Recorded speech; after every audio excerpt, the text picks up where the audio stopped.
5 gejala orang Kristen suam-suam kuku.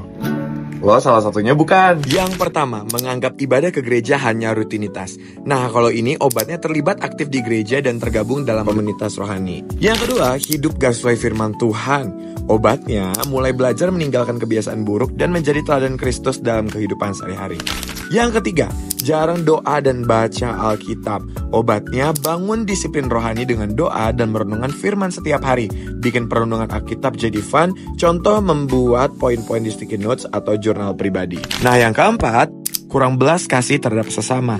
Obatnya hubungan yang intim dengan Tuhan, connect dengan orang-orang yang belum kenal Yesus dan butuh pertolongan. Yang kelima, menganggap penginjilan bukan panggilannya.